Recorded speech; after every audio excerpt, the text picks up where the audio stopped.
saya tidak bisa hadir ngaji di sini. Dan alhamdulillah hari ini bisa kembali hadir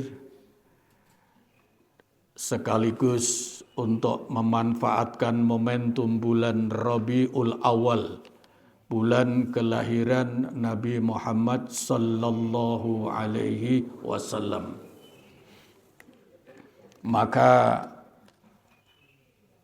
jika 2 pekan lalu kita anggap amal kolbu yang namanya khusyuk kita anggap khatam, maka memanfaatkan momentum bulan Rabiul Awal, bulan kelahiran Nabi Muhammad sallallahu alaihi wasallam ini, saya mengajak jamaah sekalian untuk mengulas kembali.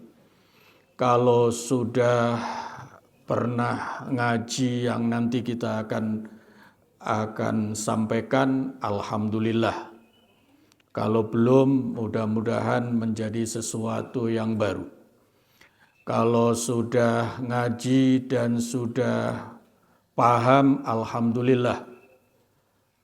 Kalau sudah ngaji, sudah paham, sudah mendalami, lebih alhamdulillah. Kalau sudah ngaji, sudah paham, sudah mendalami, sudah mengamalkan, alhamdulillah. Kalau sudah ngaji, sudah paham, sudah mendalami, sudah mengamalkan, alhamdulillah. Kalau sudah mengamalkan, maka kemudian mengevaluasi.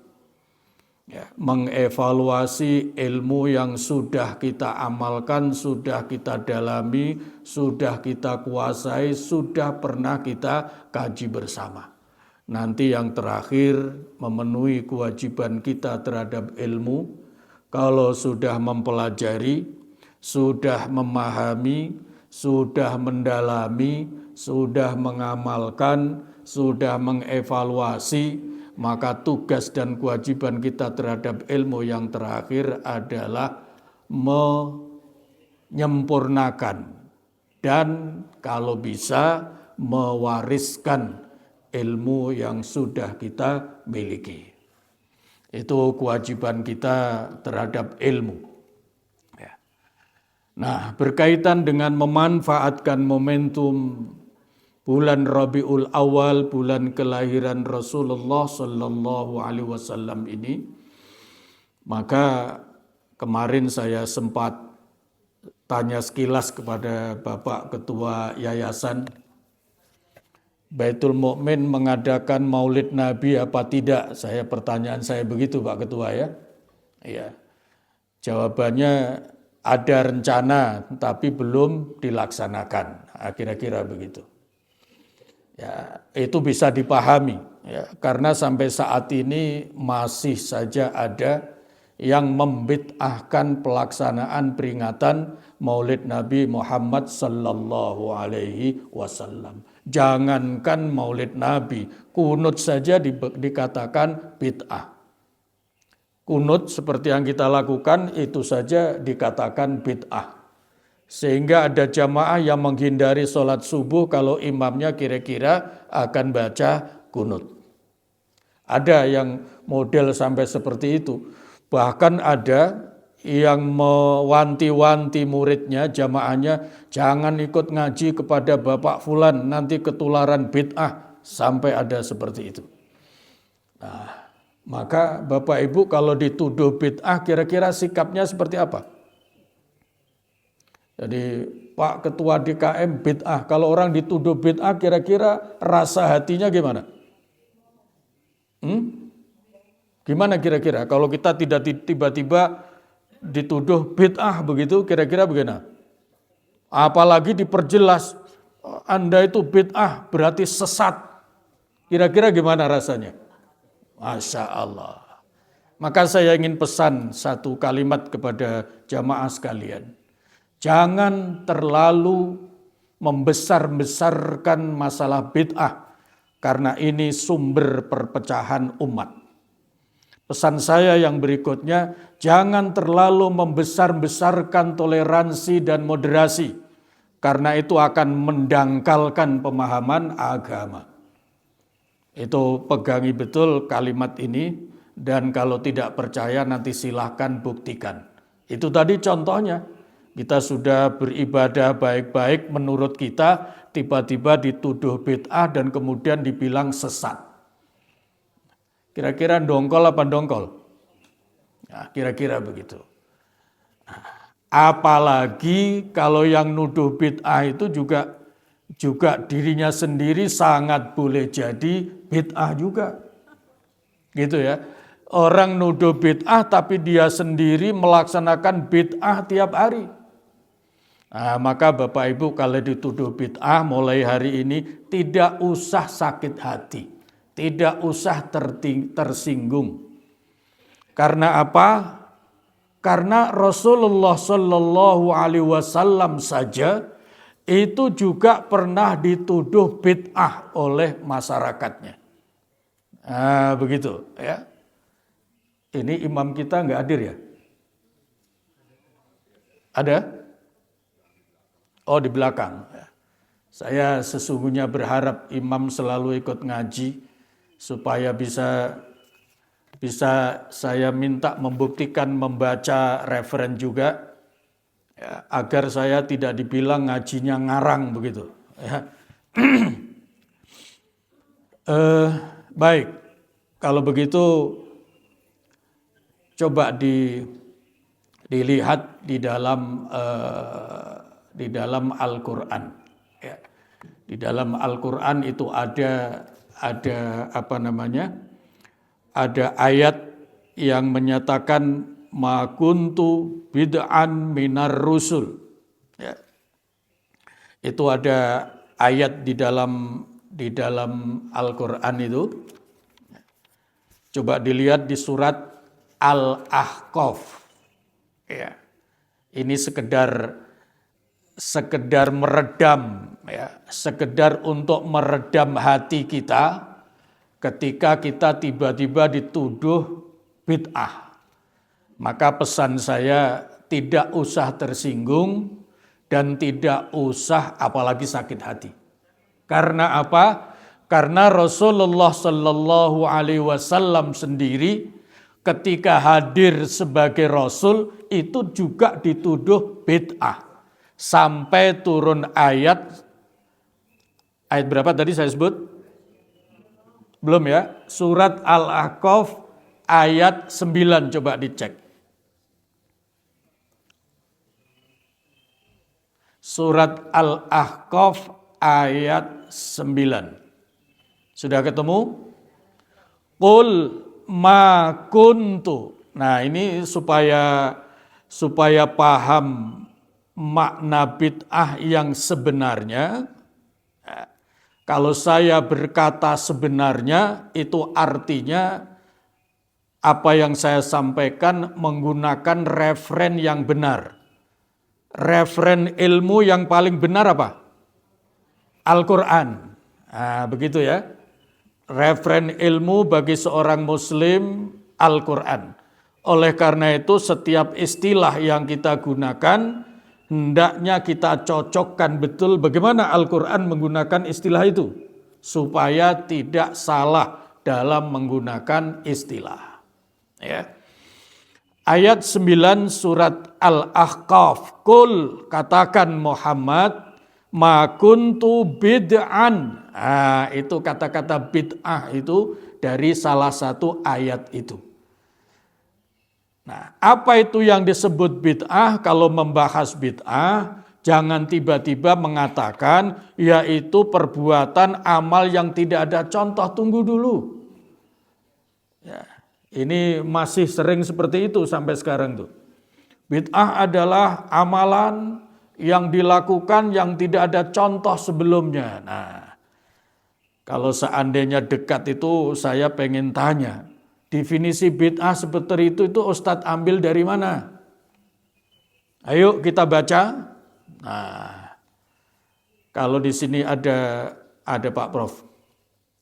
Pak Prof kalau membimbing seorang calon sarjana S1, S2, S3, S4, S5 gitu ya. Kalau mengutip menggunakan referen mana yang lebih akurat dari referen asli atau referen kutipan? Mana yang lebih akurat? Referen asli. Apalagi kalau buku fotokopi, saduran, kata orang lain, itu jelas-jelas validitasnya, otentiknya diragukan. Nah, oleh karena itu, kalau ada penjelasan bid'ah adalah amalan yang tidak ada contoh sebelumnya, itu harus diklarifikasi, itu definisi dari mana? Jangan-jangan itu definisi dari kutipan yang salah ngutip. Nah, begitu. Karena apa? Kalau dalam Al-Quran itu yang disebut bid'ah itu adalah satu ciptaan yang tidak ada sebelumnya. Ciptaan baru. Nah, kalau begitu siapa yang melakukan bid'ah yang paling besar? Allah subhanahu wa ta'ala. Itulah yang melakukan bid'ah paling besar karena di dalam Al-Quran ada ayat badi'us samawati wal ard. Allah menciptakan langit dan bumi, dan kalau Allah menciptakan saking tidak ada contoh sebelumnya, Allah nyatakannya kun fayakun. Nah, bukan niru-niru, bukan nyontoh, bukan yang lain. Maka perbuatan Allah menciptakan langit dan bumi yang kemudian dengan kun fayakun itulah ternyata menggunakan kata bid'ah, badi'us samawati wal ard. Nah, maka pesannya saya ulangi, Bapak Ibu, kalau dituduh bid'ah tidak usah sakit hati, tidak usah tersinggung, karena kata bid'ah itu juga digunakan oleh Allah untuk mensifati diri Allah sendiri. Allah itu melakukan bid'ah dalam pengertian bid'ah menurut bahasa adalah menciptakan sesuatu betul-betul baru yang tidak pernah ada contoh sebelumnya. Jangankan contoh, yang mikirkan saja belum ada. Itulah yang disebut bid'ah menurut bahasa. Nah, kalau mau membahas bid'ah boleh apa tidak? Secara hukum jangan menggunakan terminologi bahasa. Kalau mau membahas bid'ah secara hukum harus menggunakan definisi secara hukum. Jangan menggunakan definisi secara bahasa.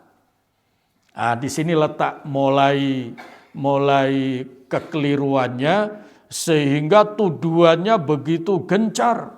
Setiap sesuatu yang dianggap tidak ada contoh, maka dianggap bid'ah dan itu dinyatakan sesat. Nah, tapi yang suka menyatakan begitu, bid'ah adalah amalan yang tidak ada contoh sebelumnya. Lalu kita tanya, Pak Ustadz, Anda pernah mondok? Pernah. Dulu waktu Nabi ada pondok pesantren apa tidak? Nah, paham sampai di sini? Nah, kalau yang memberikan penjelasan bid'ah itu seorang dokter misalnya, bid'ah adalah sesuatu amalan yang tidak ada contoh sebelumnya. Lalu kita tanya, Pak Dokter, Bapak pernah sekolah? Ya pernah, masa sampai bilang dokter nggak pernah sekolah. Lalu tanya yang kedua, zaman Nabi ada sekolahan apa tidak?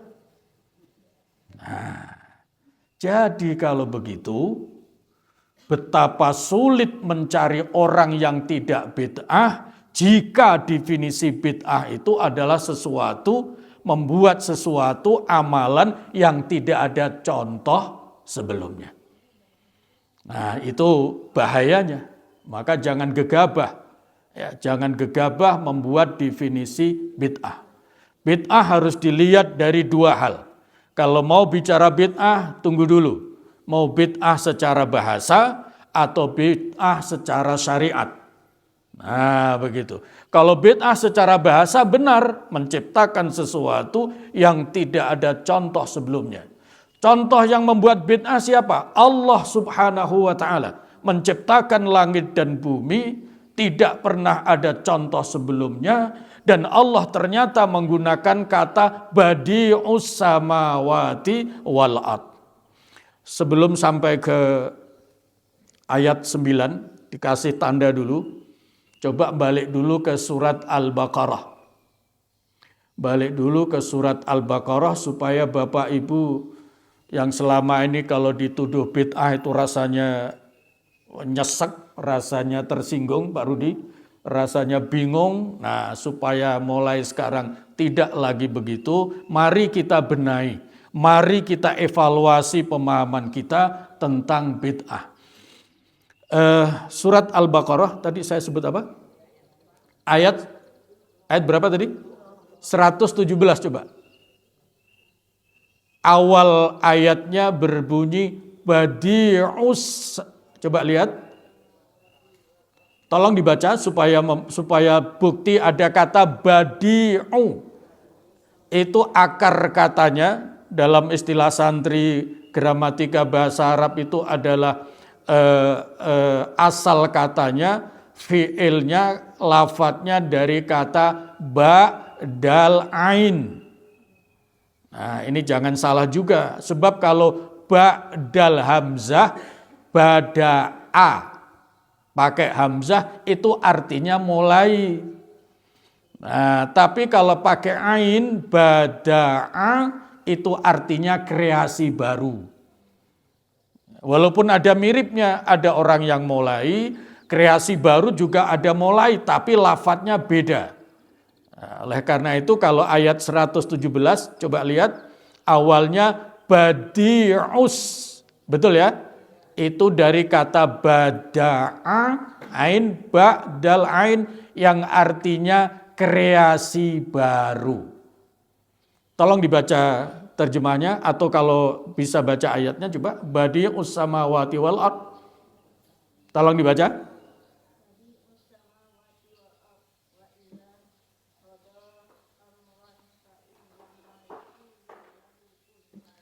Ayat ini pegangi betul ya. Badi'us samawati wal ard. Lanjutnya apa, Bu? Wa idza qada amran fa innama yaqulu lahu kun fayakun. Ini menjadi penting, yang disebut bid'ah itu adalah kun fayakun terhadap sesuatu. Jangankan contoh, dipikirkan pun juga belum pernah. Itu ayat 117 surat Al-Baqarah. Boleh dibaca artinya?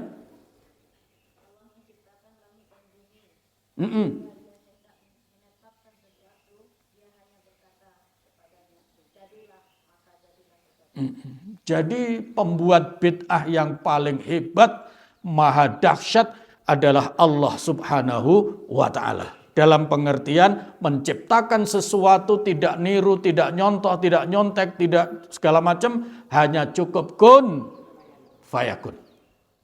Jadi yang disebut bid'ah secara bahasa itu adalah kun fayakun terhadap sesuatu. Itu sekali lagi bid'ah menurut bahasa, bukan bid'ah menurut syariat.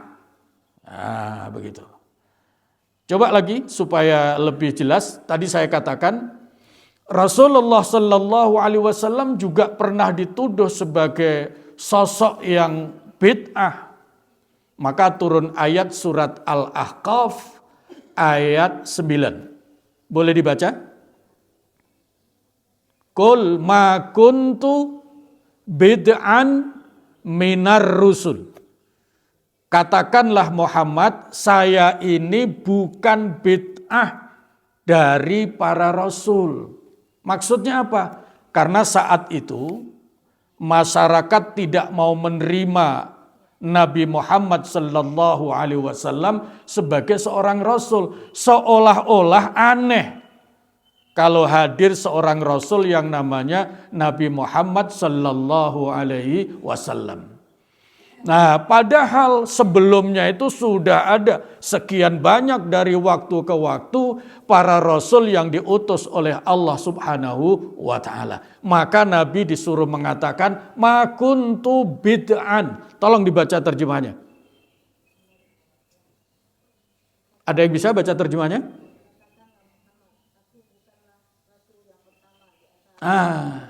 Katakanlah Muhammad, saya ini bukan Rasul yang pertama. Tapi sebelumnya sudah ada banyak Rasul. Nah, jadi kata di situ yang disebut bid'ah itu secara bahasa adalah sesuatu yang memang tidak ada contoh sebelumnya. Sekali lagi itu bid'ah menurut bahasa. Maka kalimat ayatnya, ma kuntu bid'an, saya itu bukan bid'ah sebagai seorang rasul. Karena apa? Sebelumnya sudah ada para rasul yang pernah diutus oleh Allah Subhanahu wa taala. Nah, itu bid'ah menurut bahasa. Nah, sekarang baru kalau sudah tahu bid'ah menurut bahasa adalah kreasi baru yang kun fayakun. Nah, sekarang apa yang dimaksud bid'ah secara syariat? Nah,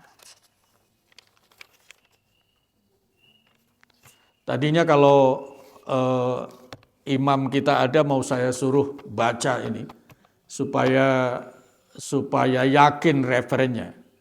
Famin hadzal makna. Ya. Jadi ini bid'ah secara syariat. Summiyal amal alladzi la dalila alaihi minas syar'i. Nah, begitu. Ya.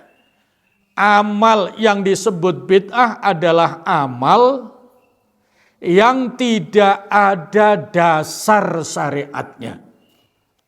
Yang boleh Bapak Ibu gubah, yang disebut bid'ah menurut syariat Islam, bukan menurut bahasa, yang kemudian nanti sesat dan lain-lain, itu adalah amal yang tidak ada dasar dalam kurungnya dalil syariatnya. Itu baru disebut bid'ah menurut syariat Islam. Jadi bukan tidak ada contoh sebelumnya, tapi tidak ada dalil. Sebab kalau yang disebut bid'ah itu adalah amal yang tidak ada contoh sebelumnya, nanti kalau ada ustadz yang menjelaskan begitu, atau Pak Doktor yang menjelaskan begitu, tanya dulu, Ustadz, bid'ah itu katanya tadi amalan yang tidak ada contoh sebelumnya. Iya, betul. Ustadz, Pak Doktor, kalau baca Quran pakai apa?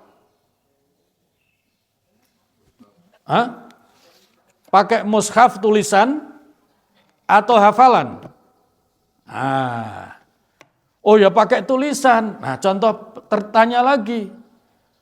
Apakah Nabi pernah memberi contoh kalau baca Quran itu pakai kitab suci tulisan? Tidak. Nah, oleh karena itu jangan sekali-kali memberikan definisi bid'ah adalah amal yang tidak ada contoh. Kalau sampai memberikan definisi bid'ah adalah amal yang tidak ada contoh dari Nabi, maka berarti konsekuensinya dia tidak boleh baca Quran dengan tulisan. Dia harus baca Qurannya hafalan mulai basmalah alhamdulillahirabbil alamin Fatihah sampai minal jinnati wan nas. Itu konsekuensinya. Ya. Makanya jadi kalau begitu kira-kira ini saya tanya ini, soalnya ini ada konsekuensinya. Kira-kira kalau demikian Bapak Ibu, ini karena sekaligus mengevaluasi ilmu kita. Kalau begitu Bapak Ibu mengikuti definisi yang sudah diketahui, bid'ah adalah amalan yang tidak ada contoh dari Nabi, atau bid'ah adalah amal yang tidak ada dalil syar'inya. Mana yang diikuti? Kalau milih yang pertama, bahwa bid'ah adalah amal yang tidak ada contoh dari Nabi, maka sejak itu Bapak Ibu tidak boleh baca Quran pakai mushaf. Lah terus gimana? Harus menghafal Quran. Karena apa? Nabi itu tidak pernah mencontohkan baca Quran pakai tulisan. Nabi itu menghafal Al-Quran mulai Iqra sampai Al-Yauma Akmaltu Lakum. Berapa lama Nabi menghafal Quran? 23 tahun. Karena apa? Ayat-ayat Al-Quran itu menyertai Rasulullah SAW dakwah 13 tahun di Makkah, 10 tahun di Madinah, sampai akhirnya ketika Haji Wada tahun 9 Hijriah turun wahyu Allah yang tercantum di ayat 3 surat Al-Maidah. Al-yauma akmaltu lakum dinakum wa atmamtu alaikum nikmati wa raditu lakumul islama dina. Setelah itu 82 hari kemudian Rasul berpulang kepada Allah, inna lillahi wa inna ilaihi rajiun. Selama 23 tahun. Nah, makanya siapapun yang mendefinisikan bahwa bid'ah itu adalah amalan yang tidak ada contoh dari Nabi, dia wajib menghafal Quran. Padahal sekarang kalau sudah jadi ustadz, apalagi sudah terkenal, sudah sibuk ceramah, itu kalau disuruh ngapal Quran biasanya, wah saya sudah tidak sempat. Ya. Kalau nggak percaya Bapak Ibu boleh buktikan lah. Setiap nanti ada ceramah yang datang, tanya, Bapak hafid Quran apa tidak? Begitu. Enggak saya. Kenapa Bapak tidak menghafal? Karena ini. Wah kalau begitu Bapak bid'ah. Wah itu bisa kaget setengah mati itu. Ada jamaah menuduh ustadznya bid'ah gara-gara dia tidak menghafal Quran. Karena apa? Dia mendefinisikan bid'ah amal yang tidak dicontohkan oleh Nabi.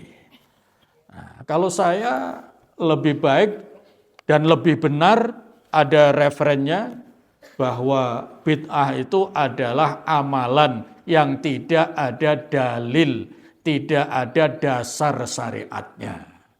Nah, selama amalan itu ada dasar syariatnya, maka tidak bisa dikatakan bid'ah. Oh gitu. Contoh tadi, zaman Nabi tidak ada pondok pesantren. Pertanyaannya, kan Nabi tidak mencontohkan bikin pondok pesantren. Lah sekarang pondok pesantren di mana-mana. Apa ada yang berani? Itu Pak Kiai yang punya pesantren itu bid'ah sesat. Mana ada yang berani begitu? Apalagi yang sekolah. Orang yang sekolah di kelas model begitu itu adalah bid'ah. Karena apa? Itu adalah tidak pernah ada, tidak pernah dicontohkan oleh Rasulullah Sallallahu Alaihi Wasallam. Nah, sekarang dasar syariatnya apa? Baca Quran boleh pakai tulisan. Ya, itu saja tulisannya milih yang gede-gede. Kalau Quran segini sudah nggak kebaca. Ya gitu ya. Masya Allah. Itu baru kebaca nggak Quran segini nih? Udah. Masya Allah. Itu. Untungnya Rasulullah Sallallahu Alaihi Wasallam itu seorang Rasul yang diberikan kemampuan sedemikian rupa oleh Allah Subhanahu Wa Taala, selalu memberikan kemudahan kepada umatnya. Sehingga walaupun beliau menghafal Quran selama 23 tahun, tidak ada kemudian fatwa ulama kamu wajib menghafal Quran, tidak ada. Menghafal Quran itu tidak wajib. Itu adalah tanda kesempurnaan. Lah terus dasarnya apa? Membaca Al-Quran pakai mushaf, pakai kitab suci, dasarnya banyak sekali. Iqra'ul Quran, baca Al-Quran itu. Nah, karena disuruh baca, ya dibaca. Tidak disuruh menghafal. Nah, kalau ada disuruh baca, berarti harus ada yang dibaca. Maka Al-Quran itu artinya bacaan, Tapi Al-Quran juga dinamakan Alkitab, sesuatu yang ditulis. Oleh karena itu, membaca Al-Quran pakai mushaf, pakai tulisan, itu tidak bid'ah. Karena apa? Ada dasar syariatnya, walaupun Nabi tidak mencontohkan. Paham sampai di sini? Nah, mudah-mudahan tidak gampang sakit hati, tersinggung kalau ada yang menuduh bid'ah hanya gara-gara salah ngutip definisi. Karena apa? Boleh dibuktikan. Tuduhan-tuduhan bid'ah ini adalah salah satu sumber perpecahan umat yang sangat luar biasa. Ya. Bagaimana orang zikir dituduh bid'ah? Sementara kalau dia berdoa sendiri, ketika sedang berdoa lalu ada dering HP, lalu HP-nya dibuka, doanya berhenti, biasa saja. Ini kan jadi masalah ini. Di mana letak konsistensinya seorang pendakwah agama? Di satu pihak dia bilang bid'ah adalah amalan perbuatan yang tidak dicontohkan oleh Nabi, sementara setiap harinya dia ada di pesantren, setiap harinya dia ngasih kuliah di ruangan, yang semua itu tidak pernah ada pada zaman Rasulullah Sallallahu Alaihi Wasallam. Tidak usah jauh-jauh. Pak Ustadz, bid'ah itu adalah amalan yang tidak dicontohkan Nabi. Oh iya benar.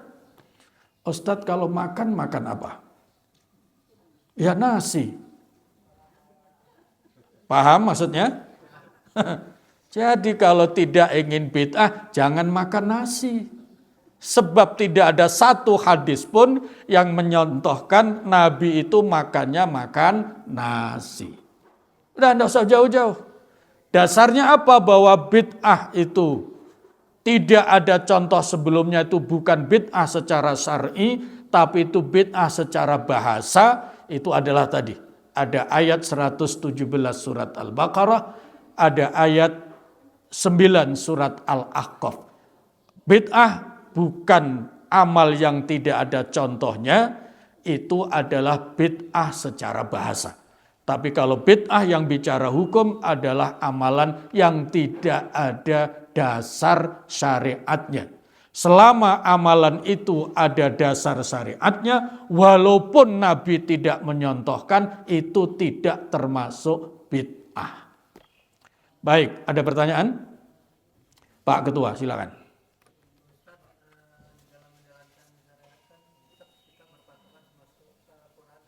Bagaimana kedudukan kitab-kitab di luar itu kan banyak. Seperti di pesantren kan ada kitab kuning. Iya. Kitab kuning, kitab abu-abu, kitab coklat, ya. Iya, game Arab gundul, Arab gondrong, terus ini pertanyaan sangat bagus.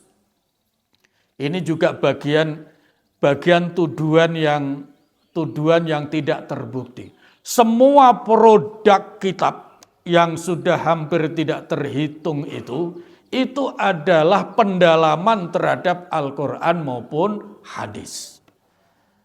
Nah, tidak ada kitab, apalagi yang namanya di pesantren, tidak akan ada ulama yang berani menyusun kitab buku dalam bentuk apapun, apalagi urusan agama, yang tanpa sandaran Al-Quran maupun hadis. Hanya saja masalahnya dicantumkan apa tidak. Nah begitu. Ya, dicantumkan apa tidak, itu masalahnya. Kitab-kitab di pesantren yang disebut kitab kuning, belakangan ada kitab putih. Kitab putih yang sudah lama berubah menjadi coklat. Begitu ya. Nah, itu semua tidak semuanya memang mencantumkan dalil. Misalnya kitab fikih. Kitab fikih yang paling kecil misalnya kalau di pesantren ada namanya Sulam Musafinah. Ya, itu kitab tentang fikih. Arkanul wudu, rukun-rukunnya wudu, begitu kalimatnya Pak. Ini kitab gundul, belakangan sudah diberikan baris, belakangan sudah ada terjemahnya. Rukun wudhu ada 6. 1 niat, yang kedua dan seterusnya. Itu tidak kemudian dicantumkan dalilnya innamal a'malu binniyat. Tapi sang penulis itu membaca, referennya semua dibaca, intisari penjelasannya saja yang kemudian ditulis, itu adalah dalam rangka salah satunya untuk memudahkan. Nah, kembali kepada pertanyaan Pak Sudar tadi. Dasar syariat yang utama memang Al-Quran dan hadis. Bagaimana status sekian banyak kitab-kitab buku-buku agama, itu semua adalah ilmu agama yang diambil, disarikan dari Al-Quran maupun hadis. Al-Quran itu cuma segini. Ya. Masuk saku juga tidak akan berat. Tapi yang namanya pendalaman Al-Quran ini, Masya Allah, itu sudah setahu saya sampai saat ini, sudah tidak kurang dari 37 judul tafsir Al-Quran. Nah, Al-Quran yang tafsir itu tebal-tebal. Tebal-tebal. Kalau ingin contohnya, sekali waktu nanti datang ke rumah saya. Itu yang namanya tafsir itu ada 1 judul tafsir, tapi ada 25 jilid. Yang 1 jilidnya tidak kurang dari 600 sekian halaman. Itu baru 1 judul kitab tafsir. Bagaimana kalau 37? Nah, begitu. Makanya kembali kepada pertanyaan tadi, semua kitab-kitab di pesantren, di perpustakaan, dimanapun itu sesungguhnya adalah ilmu, rujukan ilmu yang diambil atau dalam rangka menjelaskan ayat Al-Quran maupun hadis. Nah, jadi kalau ada yang menyatakan jangan melakukan ini, itu bid'ah. Padahal sudah ditunjukkan referennya. Loh, referen itu kan tidak ada dalilnya. Nah, tidak ada dalilnya itu bukan karena tidak ada, tapi tidak dicantumkan dalam buku. Itu kan otoritas bagaimana penulis buku. Penulis buku mau menunjukkan referen atau tidak, itu kan bagaimana penulisnya. Hanya mahasiswa yang nulis skripsi saja yang harus ada footnote, ada segala macam untuk menunjukkan keautentikan pemahaman ilmunya. Begitu Pak Sudar? Baik, ada lagi? Baik, silakan Bu.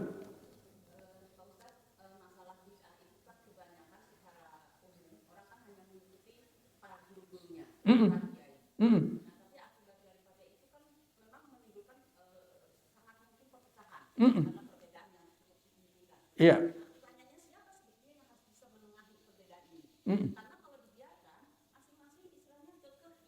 Ya.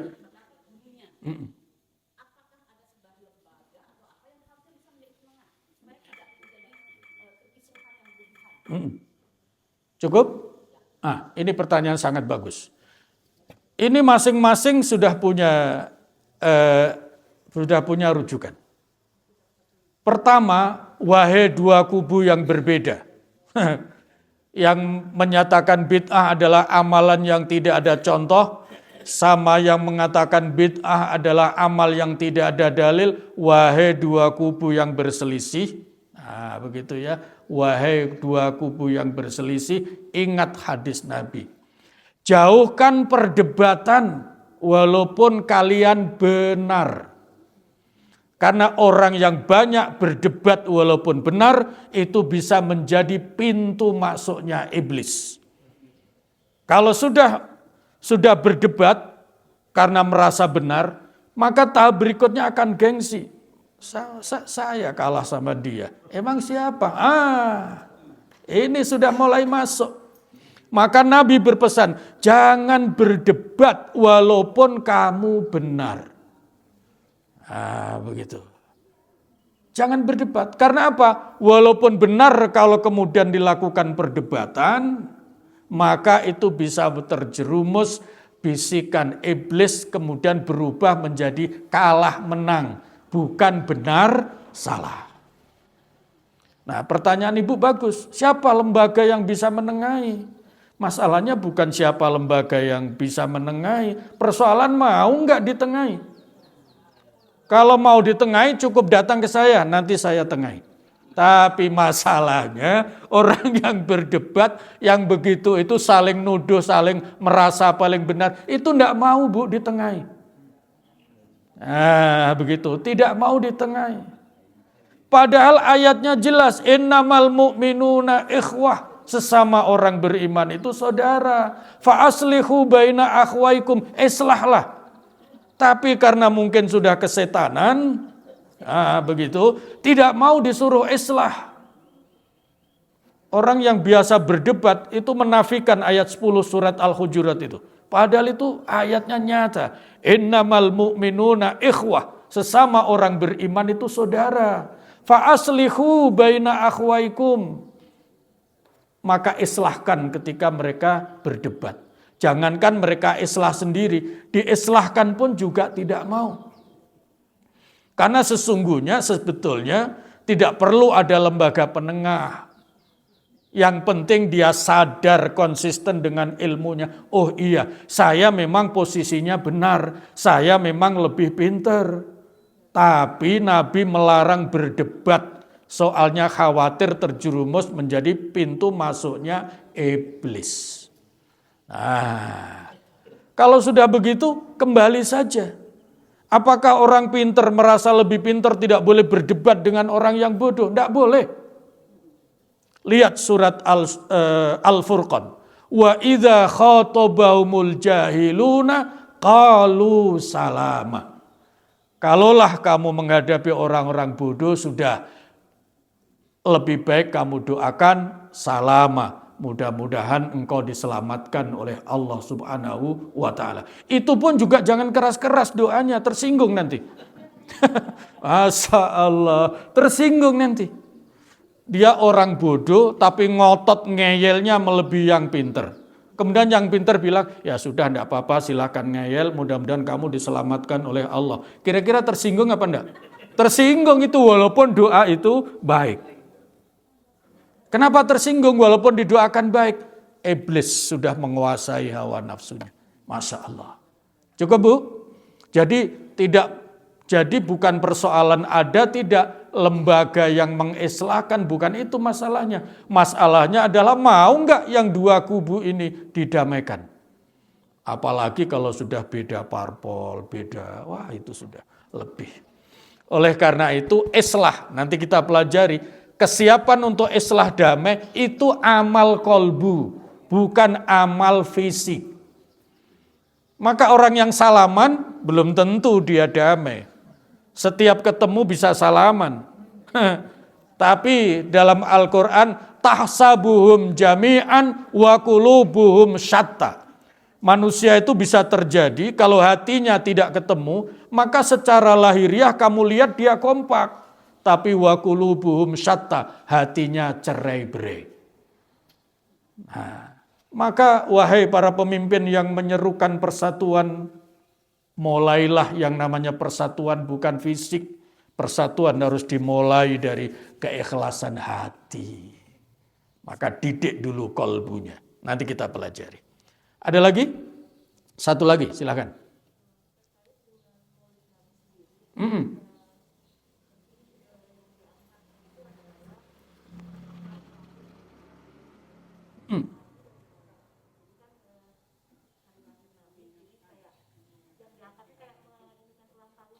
Iya. Iya. Baik. Nanti akan ketemu ayat, ya. Akan ketemu ayat Al-Quran. Biasanya kalau bicara maulid memang ayat itu. Yauma wulidtu wa yauma amutu wa yauma ub'atsu hayya. Ya, seperti merayakan ulang tahun. Lalu dituduh kebiasaan ulang tahun itu kan begitu. itu kan kebiasaan agama lain. Nah itu termasuk itu tuduhan yang sembarangan itu. Padahal ayat itu berkaitan dengan kelahiran siapa? Kelahiran Nabi Isa, kelahiran Nabi Zakaria. Itu diucapkan selamat. Selamat atas kelahiran Isa, atas kelahiran Nabi Zakaria. Lalu kita klarifikasi, kenapa dikatakan itu menyerupai agama lain?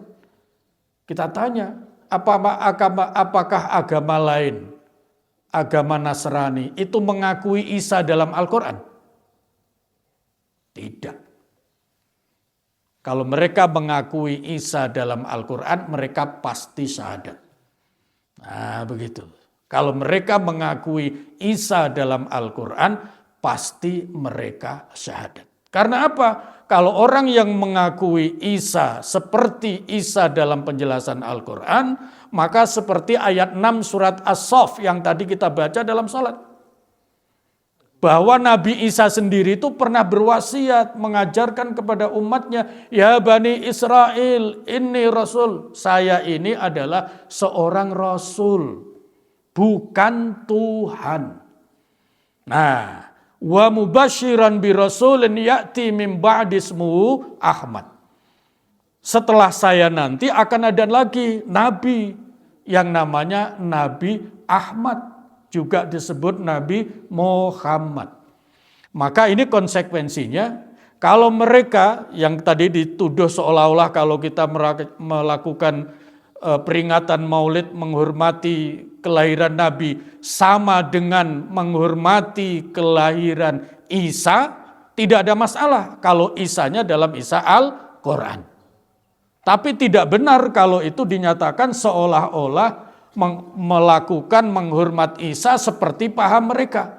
Karena Isa menurut mereka tidak sama dengan Isa dalam Al-Quran. Paham sampai sini? Nah jadi kalau orang melarang maulid Nabi dengan mengutip ayat tadi, itu namanya salah kutip ayat. Nanti kita lanjutkan pada pertemuan berikutnya. Nanti akan kita baca ayat yang berkaitan, ternyata peringatan maulid Nabi itu disuruh oleh Al-Quran, bukan dilarang. Hanya saja baca Al-Qurannya mungkin belum lengkap. Mohon tidak tersinggung ya, nanti kita cocokkan lengkap apa belum nanti. Ya. Kalau yang melarang maulid Nabi itu boleh kita katakan baca ayatnya belum lengkap. Nah kalau ingin jangan tersinggung dulu. Nanti kalau ingin bukti nanti kita ngaji Selasa yang akan datang. Insya Allah. Bismillahirrahmanirrahim. Allahumma ahsin akibatana fil umuri kulliha. Wa ajirna min khizyid dunya wa azabil akhirah. Rabbana atina fid dunya hasanah wa fil akhirati hasanah wa qina azaban nar. Walhamdulillahi rabbil alamin. Wassalamualaikum warahmatullahi wabarakatuh.